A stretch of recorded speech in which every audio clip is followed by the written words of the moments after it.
Man, that sunset is gorgeous. Grill, patio, sunset. Hard to get better than that. Unless you're browsing Carvana's inventory while you soak it all in. Oh, burger time. So sit back, get comfortable. Carvana's got thousands of cars under $20,000 just waiting for you. I could stay here forever. Carvana, where car buying meets comfort meets convenience. Download the app or visit Carvana.com today. That's not just the sound of that first sip of Morning Joe. It's the sound of someone shopping for a car on Carvana from the comfort of home. That's a good blend. It's time to take it easy, like answering some easy questions to get pre-qualified for a car in minutes. Talk about starting the morning right. Just like customizing your terms so your car fits your budget. Visit Carvana.com or download the app to experience car shopping the way it should be. Convenient, comfortable. Ah. Today's show is brought to you by Audible. No, it's not. I'm bringing the show to you today. Right. Anyway, Audible is offering my listeners a free audiobook, as well as anyone in the world a free audiobook if they just go onto audible.com. However, if you want to be kind, you can go to audibletrial.com/mindset to get the same offer available to anyone else in the world. But if you do go to audibletrial.com/mindset, you'll also be giving me $15 when you sign up, and that would be really nice because then I can carry on making podcasts. If you have an Audible account already, I would suggest registering with the new email or signing up using your mum's account. But if you can't do any of those, or if you simply want to avoid Audible, which I understand, then I'd love it if you would consider supporting me on Patreon. You can find my page at patreon.com/growthmindset and chuck me anything from $1 upwards, and I will genuinely be eternally grateful for your support. Again, that's patreon.com/growthmindset. Hello, and welcome to the Growth Mindset Podcast, your weekly dose of inspiration and exploration. Join me, your host, Sam Harris, as I discover how mindset can help you do incredible things through my conversations with the world's most interesting people, from tech billionaires to leading scientists, best-selling authors to notorious hackers. The goal is to increase our collective wisdom and attitudes to make us all happier and healthier, wiser and wealthier. Who doesn't want that? My guest today is Mike Winnet. He's a really fascinating individual and a rising personality, if you will. So this interview marks a real change from my normal interviews of how growth mindset can help you achieve your dreams, because Mike is the UK's #1 demotivational speaker. That's right, demotivational speaker. He specifically talks about why you shouldn't have big dreams, that you're never going to achieve them. So needless to say, this sparks some interesting debate between me and him, and surprisingly, we actually find some common ground around setting realistic goals and continuous improvement. Mike Winnet is actually a made-up personality, sort of like Ali G or Borat. The man behind Mike Winnet has a really interesting story building his own businesses and achieving his dreams, but I'm not actually allowed to reveal anything about him or his successes. He started Mike Winnet as an antidote to the online self-appointed leaders and entrepreneurs, or Contrepreneurs as he describes them, who sell instant success if you pay like a huge fee to get like an instant formula to be super successful. Now Mike thinks if you need to pay someone to give you instant success, then you probably are never going to succeed, and you should just save your money. And I'm inclined to say I do agree with this philosophy, which is why I'm happy to host him and this debate on the podcast. So without further ado, I give you my discussion with the world's #1 demotivational speaker about Contrepreneurs, Wantrepreneurs and Entrepreneurs. Can you tell me about Mike Winnet and what it is you're trying to achieve? Yeah, so Mike Winnet is the UK's #1 demotivational speaker. So I basically go around and tell people that have got their dreams and capabilities completely mixed up, that they shouldn't quit the 9-to-5 rat race, they shouldn't go out and, have a side hustle, and they shouldn't go chasing that elusive dream of being an entrepreneur and living life on your terms, because the chance of you making it is so small. There's no point in trying because it's unhealthy. It can be a long, hard battle, and I don't think everyone's cut out for it. It's been glamorized recently. You know, like everyone wanted to be a rock star in the 80s and everyone wanted to be a film star in the 90s. And it seems like entrepreneurs are having their day now. Everyone wants to be an entrepreneur because it's seen as cool, but it's not cool. Okay. So kind of the opposite of the growth mindset, where I'm like, you can do what the hell you want with your life. Anything's possible. Well, yes, I would call it shrink mindset. That's what I'm trying to get out there. It's just be happy with, you know, having a job, roof over your head, putting food on the table and paying the bills. Cool. More people need to accept being average and mediocrity. I think there's some really good points in there, and that if you can accept what you've got and be happy with it, then that's super awesome, and you're gonna be like a happy person for the rest of your life, which is perhaps better than trying to be an entrepreneur. And whether you make it or not, you might never actually be happy because you're seeking the wrong things. Yeah, what are they chasing? That's what I don't get. Yeah. What are they chasing? It seems like a lot of them are aimlessly going around chasing likes. In search of the meaning of like rather than the meaning of life. Like, what are you actually doing? So I think it's really important to define your metrics of success and focus on like sanity metrics rather than vanity metrics. So as in, sure, you might have a turnover of 10 million, but perhaps you're not making a profit, or perhaps you're like stuck in the office all day, every day. It's better to sort of be making Well, say that you've got a 10 million turnover and you're making £50,000 profit. Yeah. You might as well just go and work in the city. Exactly. Without having the stress and now having people saying that they can't work today, people going on maternity leave, all these things that stress out business owners. Yeah. Sick, Christmas parties going tits up, all these things that go wrong. You might as well just remove all the stress, all the pressures. If you think of it, like either way you're making 50 grand a year, but if you're the entrepreneur, you're working like all the hours of your life, as opposed to if you're just working a 9 to 5, you finish at 5 o'clock and you go home and you just enjoy your spare time. Well, this is it. Who glamorizes that? The 90-hour work weeks, the 100-hour work week. I'll give you a real good example now. There's a book. It's called The 1 Minute Millionaire. Do you know this book? No. Yeah, so I think it sold 130 million copies. Jesus. Now, of course, that book sold so many copies because if someone released a book that had the same message inside it that was called The 100-Hour Work Week, which one do you think these entrepreneurs are going to buy? Everyone wants a shortcut to success. Yeah, definitely. So when you're seeing someone on Instagram with a leased Lamborghini with a photograph in front of a stately home where they're probably staying there for the weekend because they booked the holiday there from Groupon, and then they're posting all these pictures and they're filming vlogs there and all these kind of things, you're going to think that that's attainable. And you've seen these people do it within 3, 4, 5 months, but that's absolute bullshit. That's the same as these filters, photographs that you see of people. That's like one snippet in time where everything's going well. No one wants to glamorize the other 99% of the time where it really is like pushing water uphill. Definitely. It's horrible. Yeah, that's really true. I literally watched a YouTube video yesterday of some guy being like, I had to make like £1 million on Shopify, and this guy's like, oh, I've got this like great Shopify guy, and they literally just turn up to this rented apartment, like he's like, oh, we're moving into the new condo, there's no like furniture or anything, which we just signed the lease today, it's worth like 2 million, we're on the waterfront, and here's my Lambo, and they talk about stuff for like half an hour and like about how successful they are in different parts of this condo, and at no point do they tell you anything about how to run a business or launch a Shopify website. And at the end of it, oh yeah, now pay us like $1,000 to like get our like info about how to actually run a Shopify website. And you're like, oh god. There's hundreds of them. Yeah, it's just so bad how many of these gurus or inspirational leaders or business mentors have actually ran a business.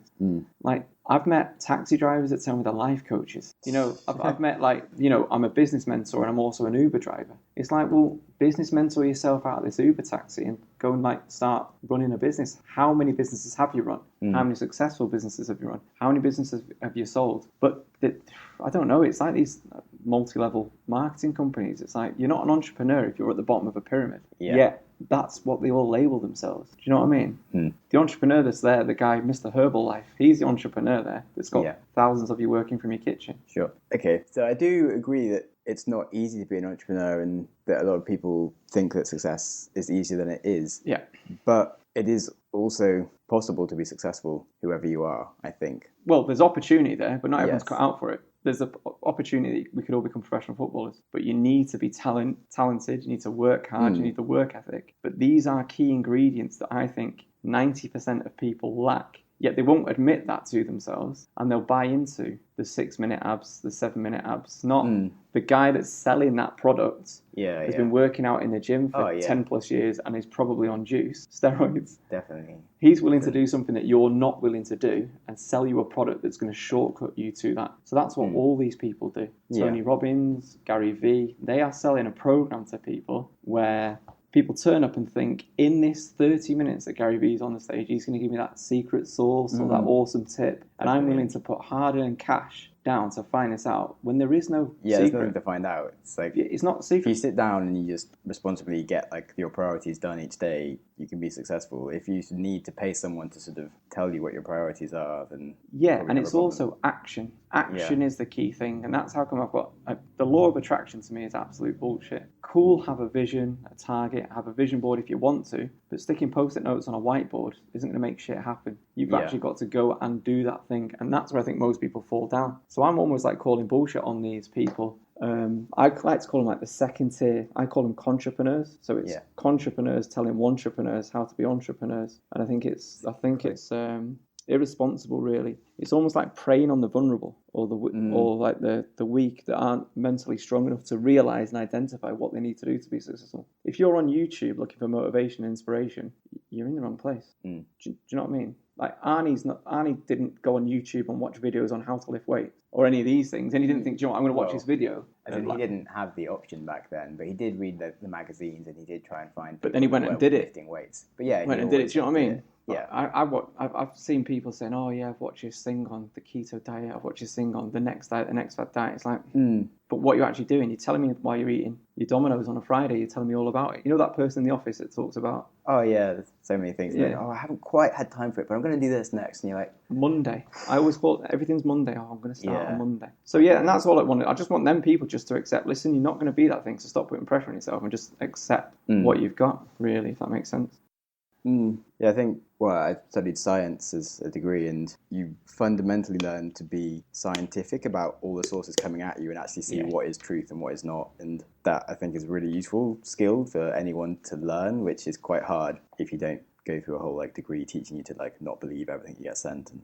And it's really impossible, really, with just the amount of stuff that comes at you that is kind of selling things. And because you just have your feed that is built by the things you've already clicked on as well, which is super unuseful these days. So you don't even see the other options that you could be thinking about, so you never really get challenged so much on your views. Yeah, well, I've noticed if you challenge any of their views, especially on LinkedIn, LinkedIn's the platform that I do the best from in terms of getting new customers, getting new inquiries, people interested in what I'm doing.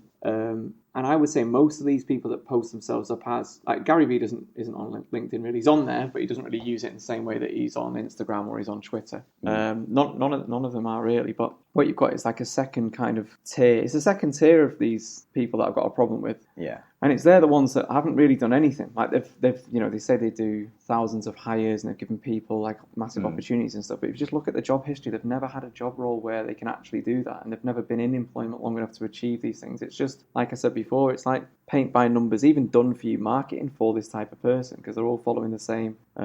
It's like they've all read Crushing It, and they're just like, oh, let's just copy that. We'll make some pillared content and we'll use it and break it down into its formats that suits your social media platform. It's just ridiculous. But if you challenge them on their own content, they will either block you, report you, or delete your content. And I'm speaking from experience. I'm currently going through a shadow ban on LinkedIn due to me highlighting the similarities between certain influencers' posts and then saying, well, someone's lying or someone's copied somebody else here, and then they put in a complaint to LinkedIn about what I do. So it is true if you challenge them, but my post is full of this stuff, the stuff that I sort of don't like or parody or take the mick out of. Yeah. It's full of it because it seems to be spawning more and more of that type of person with absolutely no sort of evidence in the background that they've achieved or done any of the things that they claim to have done. Yeah, it's a funny age now with the fake news, but it's so more difficult with sort of mini celebrities that aren't really anything to anyone apart from perhaps the group of people following them. Yeah. So it's not like any newspaper's going to sort of talk about this person that no one's heard about apart from the 20,000 followers that they have. So there's never going to get caught out by it or told off. So yeah, it's really hard to actually police that in any way. So yeah, it's good that there's some people like you doing that. Apart from we are fighting a good fight. We are the evil side or the dark side of LinkedIn. There's a few of us on there. Yeah. There's a lot of people that sort of agree with it, or we're all banned by the same people. It's interesting. It's interesting now because I think what people we're smarter than we used to be in terms of everything, and I mean that in terms of how people market to us and advertising. We know when we're being advertised to. I think personally. So you're watching a movie now, and someone uses a Nokia handset, or someone uses an iPhone, or someone drives a Volvo, or whatever. You're thinking they paid for that product to be there. But we're aware of this now. We weren't, back in the 80s and 90s, but now we are. So we're a lot more aware of it. So all these people trying to push us products and stuff online, I like to think we realise that everyone's selling us something. Everyone's selling us a dream, really. But then on the flip side, it seems like some people can't see when something is advertising or bullshit. You know, like the followers I'm on about are these people. And I'd say Gary Vee's followers are quite the same. Some of the worst for it. Yeah. You know, look how many people abandon K-Swiss trainers. We've seen his K-Swiss trainers that he's got out. Yeah, and he advised people to buy 10 pairs and then flip them, sell them on eBay for a profit. Yeah. Oh, Jesus. Well, of course you're going to recommend that, Gary. So you sell thousands and thousands of pairs of trainers. And people did. Jeez. I've seen a few people wearing them today, you know, walking around London. Yeah. Because obviously he's on tomorrow. So. Wow, that's crazy. But then fair enough, it's good if you've got an actual following that would do that. Like brain dead sheep is what I call them. You say buy it and they buy it. Crazy, isn't it? Yeah. I'm a bit confused. I feel like maybe some of these people aren't that stupid, but they just haven't had like enough life experience, or they're being naive or something. Because they are quite compelling at saying these things. And if you have never run a business or done anything, and then someone comes and sort of says everything of how they're going to do it and thinks it seems like they're real, like how do you know the difference between a true person and a fake person? So it is easier for someone like you or me that knows about this more to sort of walk into a conference with Gary Vee and be like, whoa, this is bullshit. But I suppose it's all set up, isn't it, for you to sort of like swallow it hook, line and sinker. To be fair, he's a good one. Yeah, like, he's definitely. good in the sense that he's found his niche, the way he's marketed himself. One thing I don't really understand is what is he doing it for anymore? You know, you said before about what is success. It'd be interesting. I get to ask him a question tomorrow. It'd be interesting to know what is his sort of end goal. Like, is it a number? Is it a figure? Whether it be for some people, I know it could be charity work. I want to be able to build a school. I want to be able to donate. I want to be able to set up. I met a guy recently in Manchester, and he says he'll see success if he can buy sort of like an old warehouse in Manchester and kit out with beds and stuff to give homeless people in Manchester a place to stay. So he wanted to use his business to make enough money to be able to afford to do that. So I know that's kind of what his goal was, but you know, what's Gary Vee's goal now? To get another 1,000 followers, to get another 1,000,000 followers, to make more money. You know, what's the figure that would stop him?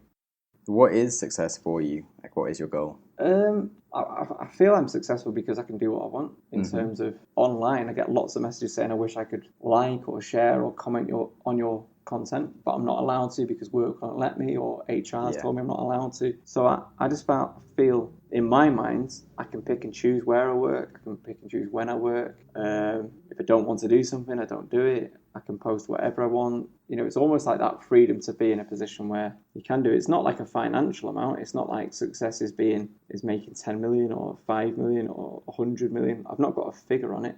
It's almost like the option to do what I want when I want, really, or the opportunity to do it. Okay. And so do you hope to demotivate like 1 million people? Oh, yeah, 10 people?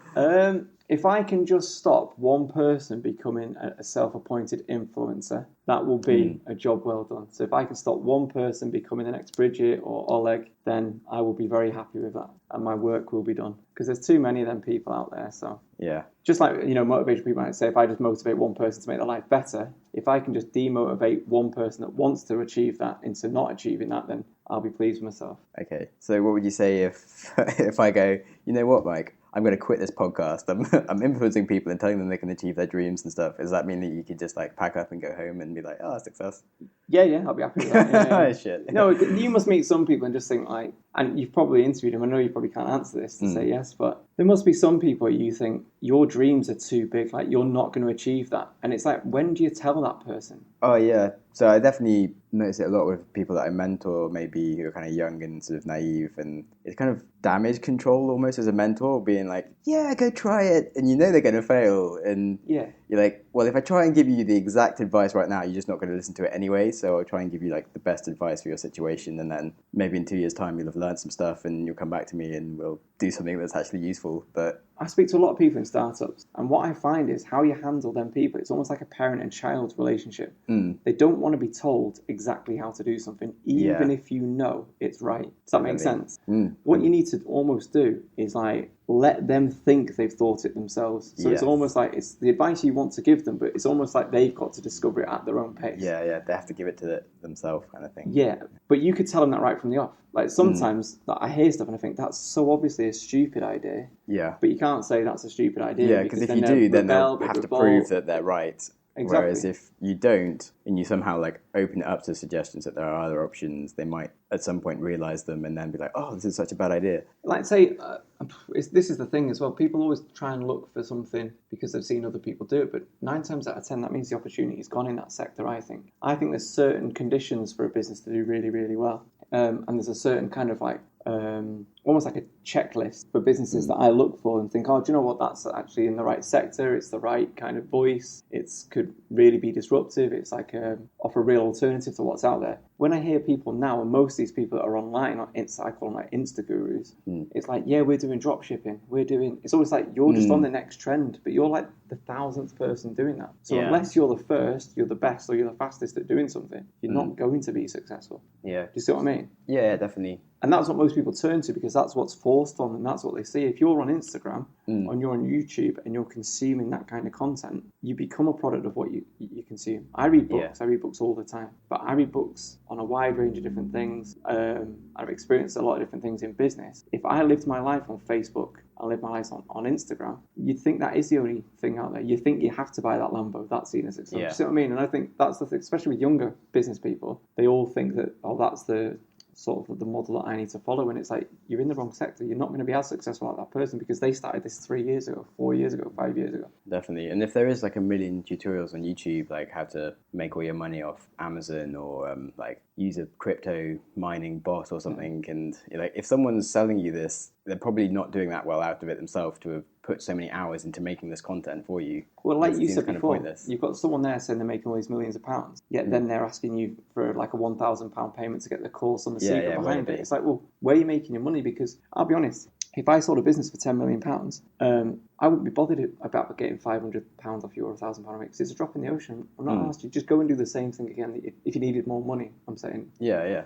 You'd go and do the same thing again rather than wasting time building an audience, getting followers, marketing, hijacking a tribe, all these things that people talk about. For what? For a few £100 per person. It's a lot of effort for very minimal rewards if you are as successful at the other thing that you're saying you are. Does that make sense? Yeah, definitely. Makes 100% sense. But I would just counterpoint on you're saying that you look for things that are completely innovative and different, and that you can be competitive in something that's completely the same. Like pretty much all of the things Richard Branson has done, most of his Virgin stores, they're always like, Virgin Finance, Virgin Planes, like Virgin Media, when that came out, like there were already phone companies, there were broadband companies, but he came on and like owned the market, but because he was super good at marketing and really thought about it. So you can go into a competitive market. I'm not saying, so I'm saying like a competitive market, but you need to offer a genuine alternative. Yeah. So a perfect example might be, say if there's GiftGaff, a nice example with mobile phones. That mobile phone was saturated. But what GiftGaff did was rolling. GiftGaff gave. Like rolling contracts, cancel any time. You can put the SIM in any handset. Where no one else did that. What they wanted to do was tie you to a long contract, tie you to a handset, make you have to pay penalty fees to get out. So it was like they've gone into a market and then offered basically the opposite of what the whole industry was doing. So then it became a real either or choice. Yeah. So they did well, and like obviously GiftGaff did really, really well. And there's lots of examples of that. Purple Bricks, like they did something completely different. Whether you like them or you don't like them, they went into that sector and then said, well, we're not going to charge a percentage on the sale. We're going to fix pricing. You can upload your own pictures.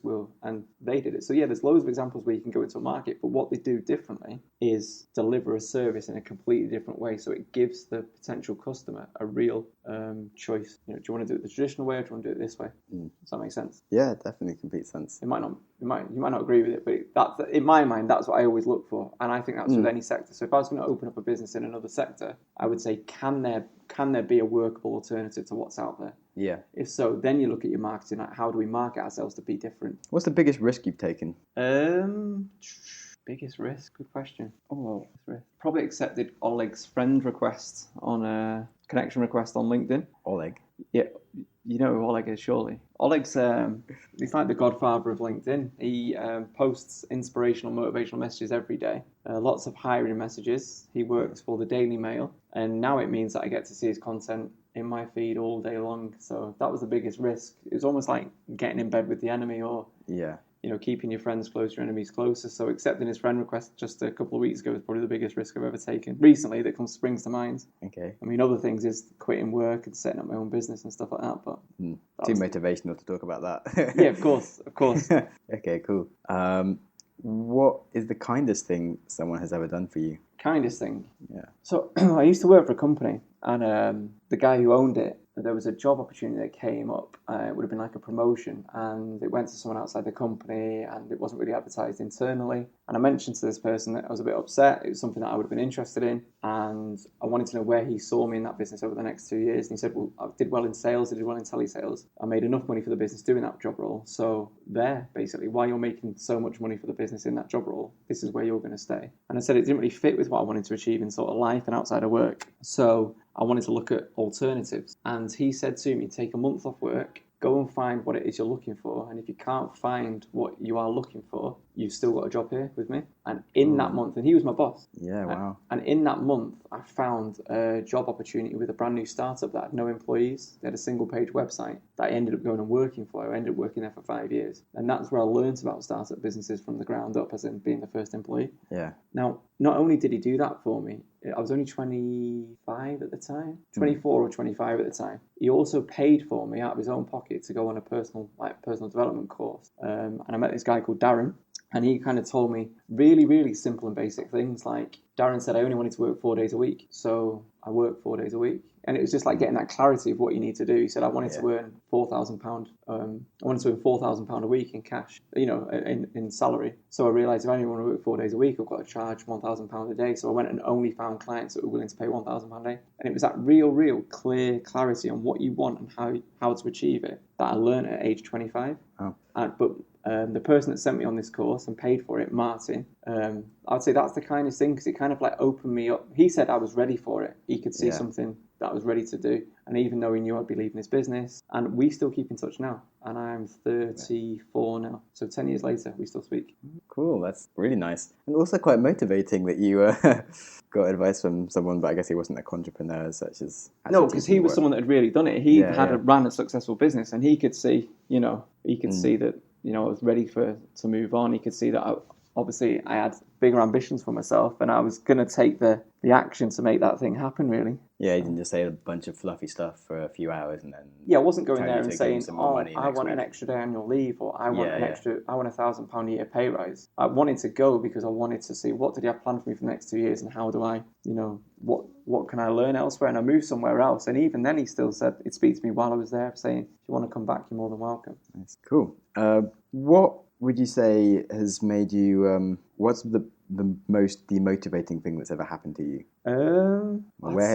I'd say one of the is when people now tag me into content that they post online without realize, like, as in like, oh, I'll tag Mike Winnet in, but they tag me in with the people that I actually despise on there. So it's like I'm seen as that to certain people, like, say Bridget, and then they'll tag me in as well. It's like, no, I'm the opposite of these people. Yeah. So it's like some people have started to say, oh, that's inspirational, that's motivational. It's like, no, I'm not that. I'm taking the piss out of those people. Do you see what I mean? It's an awkward one, because you're trying to say sort of that you can be inspirational and you can do things if you do it correctly, whereas they're just sort of blanket inspiration, but the wrong type, and you don't want to be seen as them. Like I say, scratch below the surface, and these people haven't done anything. It's almost like that sometimes it's... so that's something that bothers me at the moment. It's not too much. Sure. I don't lose sleep over it. Like, it hasn't made you quit doing it.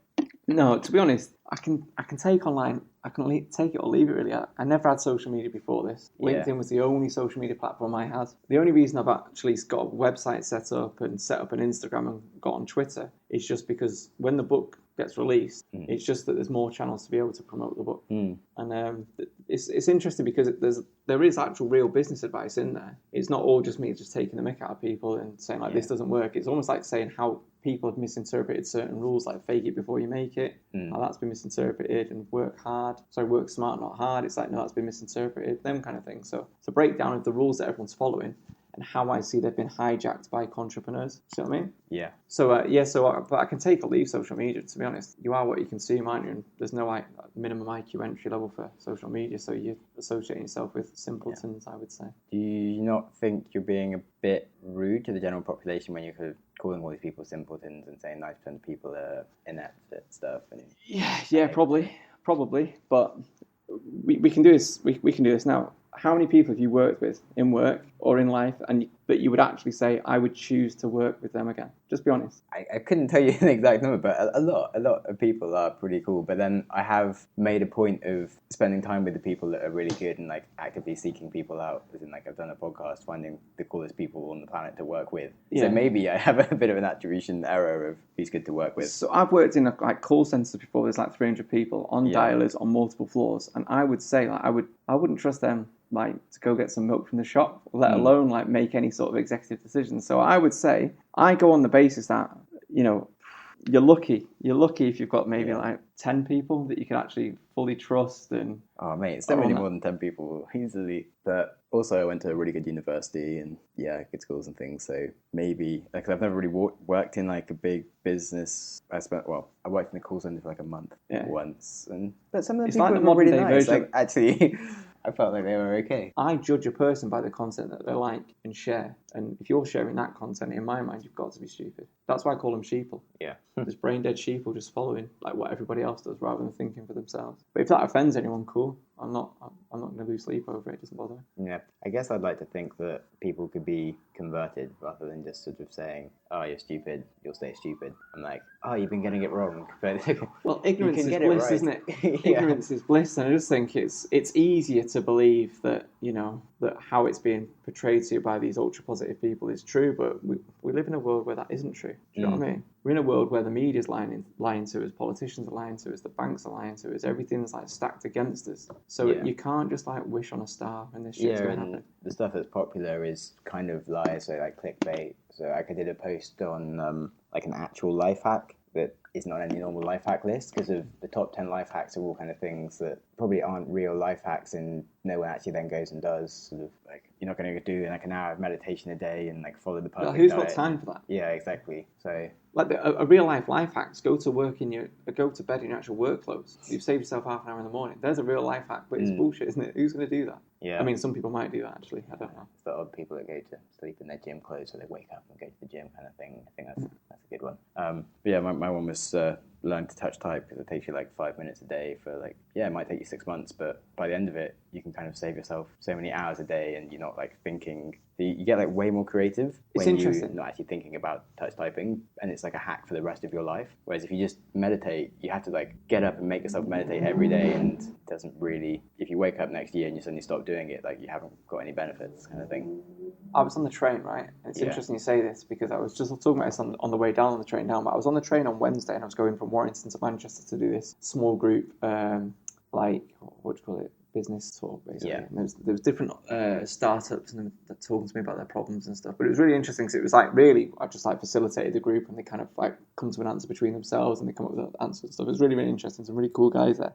And when I was on the train, I ended up getting off at stop early. I ended up getting off at Deansgate, because it was that packed. I'd not been on a train at like rush hour. It was that packed. And I looked around the carriage, and I would say about 80% of people were just on mobile phones.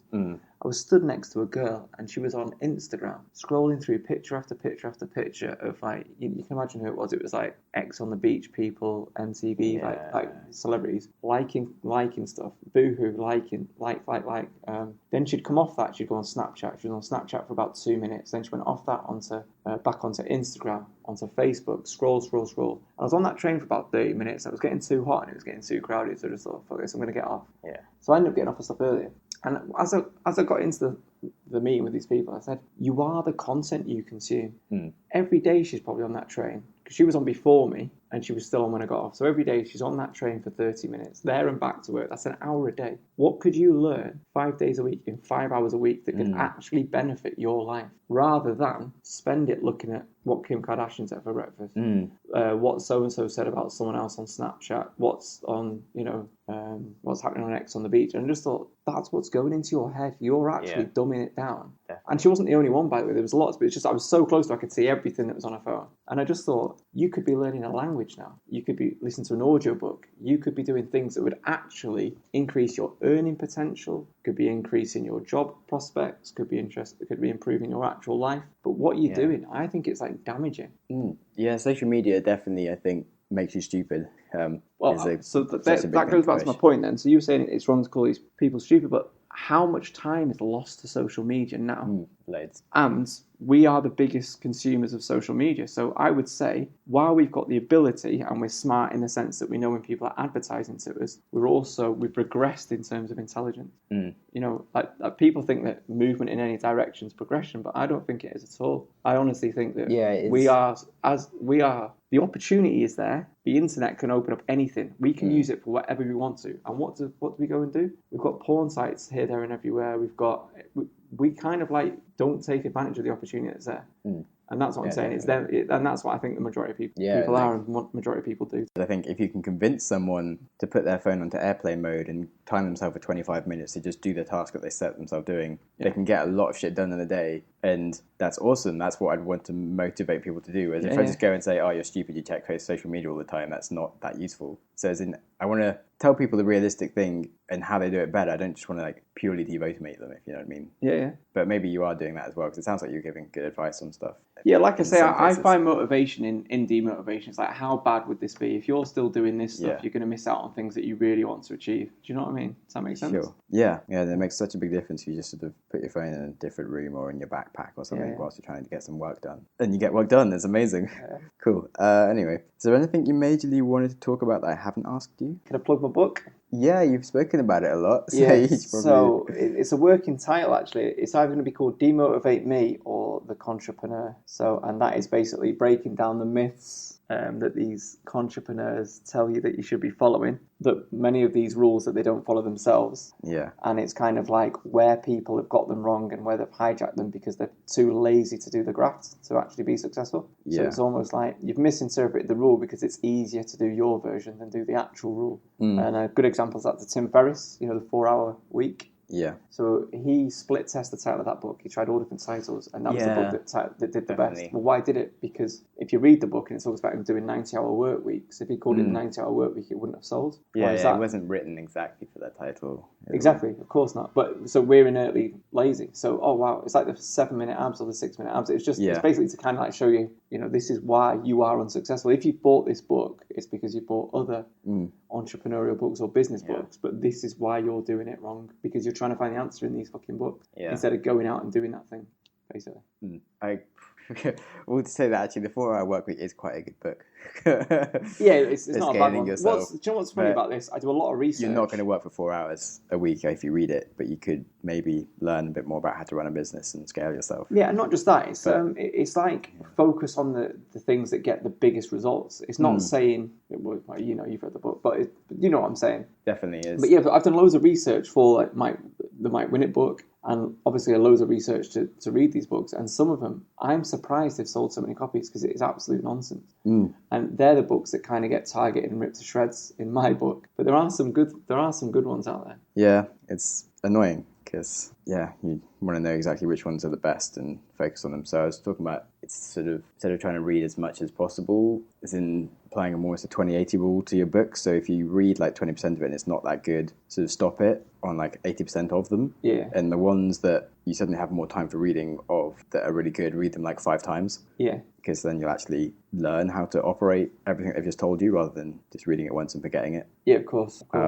But it would be good to just know in advance if it's going to be like a entrepreneur book as opposed to a really good one. And like I was put off the 4-hour work week for a long time because of the title, because it was so stupid. And certainly the 4-hour Chef and the 4-hour Body just weren't that good books. Yeah. But the 4-hour work week was actually quite good. Yeah, it's all right. Kind of sells you on something that it then doesn't do. Yeah. But that's life.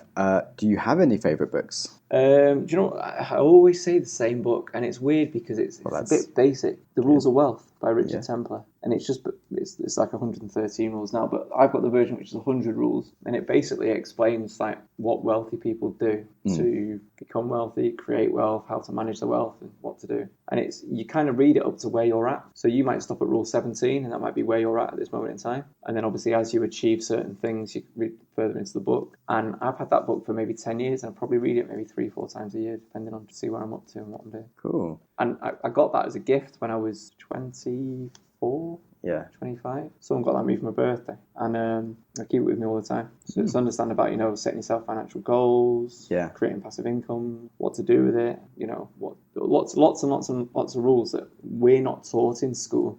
I'd say we're not taught in school. I mean, working class people. We're not taught these things in school because obviously the system's set up so working class people don't become financially free, because as soon as we do that, then who's going to drive the buses? And Yeah, if empty the everyone bins? decided to be an entrepreneur tomorrow, who's ever going to work in the businesses that are That's one thing I operating? say in my book. If everyone's got a side hustle and owns a business, who the fuck's buying? Yeah. There'll be no customers anymore because everyone's got their own thing. So, don't quit your day job because we need that. That's dangerous to the economy if you go and set up. Imagine living in a city where there's 20,000 business owners like that popping up, here, there, and everywhere. Yeah, it'd be chaos. Yeah, and so what, if people want to follow you on social media at... Yeah, so on Twitter it's at DemotivateMeUK, and on LinkedIn it is Mike Winnet. But because they've stopped people being able to search for me, you have to put speech marks? Yeah, speech marks. After my name, so it's Mike Winnet speech marks. That's the only way you can find me now. Wow. They said they've done it on purpose. Yeah. We've got a bit of a love-hate relationship. It might have been because, Jeff Weiner that owns or used to run LinkedIn. I did a post saying fuck Jeff Weiner and fuck your algorithm, and it was after that post that then... Yeah, that would be my advice to anyone that wants to, create a following on LinkedIn. Don't start taking shots at the guy that runs the show, because he can make it difficult for you if he wants to. But equally, it was probably one of my most supported posts anyway. It was an open letter to LinkedIn, and it was everything that's wrong with their algorithm. Yeah. So it's worth a read. Cool, thanks. Yeah, I'll send you some relevant stuff also. Yeah, thanks so much for being on the podcast. Cool, thanks for having me. Pleasure. Well, I hope you enjoyed that conversation, and it really raised some fascinating points for me. So I'll dive straight into my top tips. Number 1, don't be a contrepreneur. So I guess I had only thought about how I could try and convince people that they can do more with their lives, but really what I want to do is just help them live the best life they can. I don't want to be another contrepreneur selling the message that anyone can be ultra successful with 5 simple tricks or something. And I never want to be selling conferences in a course that will change your life to people whose lives I actually can't change. So I really don't want to push the message that all that things are easy or that you can get the key to happiness or success by just listening to me. You definitely have to take on the growth mindset and acknowledge and work at all your weaknesses. So recognize your strengths and where you can develop further, and optimize your time for learning and executing, and not just consuming more knowledge endlessly. So anyway, basically it's a very humbling message for myself and a realization to be told that I could be selling full streams to my listeners, which was something I hadn't even thought that I might be doing by accident. So it's great to just make sure that I do focus on really only making content that is really useful for people and isn't just clickbaity bullshit. 2. You are the content you consume. This is so important these days because it's super easy to get caught up with your social media feed or go on a 2-hour YouTube binge or watching Netflix or Love Island. Well, at least that's what I hear. I mean, I could never watch Love Island. But anyway, the point is that the internet and technology is just a real amplifier, and it can be super dangerous. It gives great access to science and learning, but at the same time unlimited content that is useless, and depending on what you choose to consume, it will really affect you. And you are just the direct result of the information that you're taking in. And if you're constantly on social media, then you're never going to be successful. You're pretty much just making yourself stupider. If you can optimize your time for reading quality content and learning, then the world is actually your oyster. So just be really mindful of what it is you're doing when you're using your technology. 3. You can't buy instant success. Now, basically, if you're not already doing something working towards your goals, trying to just pay for an instant success on something is probably the biggest waste of money you can ever do. As well as the examples that Mike gives on courses that Tony Robbins sells and things, I certainly have my own examples in code boot camps. There's so many code boot camps that will say you 0 to hero in 3 months if you just give them 10 grand. And literally, if you don't do any work beforehand and you just turn up on this course day one, having never written a line of code, 99% guarantee you will finish the course and you won't be able to code still. To be successful on something like that, you really need to put in 3 to 6 months beforehand of learning the super basics of coding and really getting your head around the concepts, because you'll arrive at the course and you just won't be able to do anything at all. And it's the same with entrepreneurship and just general success. If you just have never done anything and you expect to just give some money and it'll all just be super easy, basically you'll never get there because it is hard, and there's a reason why not everyone is successful. Otherwise, everyone would already be successful. So basically, don't just pay for something that sounds too good to be true because it is too good to be true. And now onto books. Mike recommends The Rules of Wealth by Richard Templar. Now this sounds like a great read. It's described as the guiding principles that will help you generate more money, handle it more wisely, grow it more effectively, and use it to live a happier, more fulfilling and comfortable life. So I've no idea if this delivers on all of its promises, but Mike says it's the best read that he knows and rereads it frequently, so I'm assuming that it does. So I'm quite keen to give it a listen myself to see if it's worth rereading a few times. Mike's own books are available to pre-order from his website, demotivateme.co.uk. He has 2 titles coming up: Contrepreneur, Everyone's Winning But You. In this book, he challenges the seemingly awesome lives of entrepreneurs who are killing it in their private jets and working half an hour a month from a beach, and he reinterprets leading business books into something more truthful. His other book is called Are You Average? 40 Telltale Signs That You Are Average. The premise is that you have the same number of hours in the day as the world's most successful people, but you clearly lack the drive, the work ethic, and just the talent that they have, so that's why they are more successful than you. This book is, to quote, stop any idea you may have of making the world a better place, and just getting you to accept that this is it. It's time to admit that you're average. This does sound thoroughly demotivating to me, and I definitely have it on pre-order. If you want to get this book, or any others that we speak about on the show, you can get a free month trial of Audible with a free book by signing up using my link, audibletrial.com/mindset. Now, Audible offers an unmatched selection of audiobooks and other audio shows, and I love listening in the gym or cycling around, or also when I'm cooking and I don't want to talk to my flatmate about his problems. They have many great books to remind you how stupid you and other humans are, such as Blink by Malcolm Gladwell, or Sapiens by Yuval Noah Harari, or perhaps one of the most widely read books ever that most people read and still don't understand, A Brief History of Time by Stephen Hawking. If you sign up now and download a free audiobook at audibletrial.com/mindset, you can help support this show. The other way to support me is on my Patreon account at patreon.com/growthmindset. So I love making these episodes for you, and I would love to dedicate more time to it and to just make the best podcast possible. And with your support, I can do that. Other benefits from becoming a patron will include the chance to ask questions on the show to me or to guests, and to suggest episode topics and suggest guests to be on the show. So if you like what I'm doing, send me some sweet supporting love. Or if you think the podcast is just terrible and really needs to improve, you can improve it with your money. Perfect. So head on over to patreon.com/growthmindset and join the crew from as little as $1. So that's it, people. Mike did a great job of demotivating me. So good that I can't even say it. And I hope he's also demotivated you. Or I don't even remember the mistake that I made. Anyway, I hope you feel similarly demotivated. Remember, if you're listening to this podcast, you probably mistakenly clicked on the wrong Sam Harris podcast and are too stupid to have worked it out. Now, being honest, you're never going to succeed at anything, and neither will I. Because, like you, I am also an idiot. The week ahead of you is probably going to be awful. I'm sure there'll be lots of opportunities to enjoy yourself or do something useful, but you'll be just too busy doing some meaningless, boring crap to actually do anything good for the world or yourself.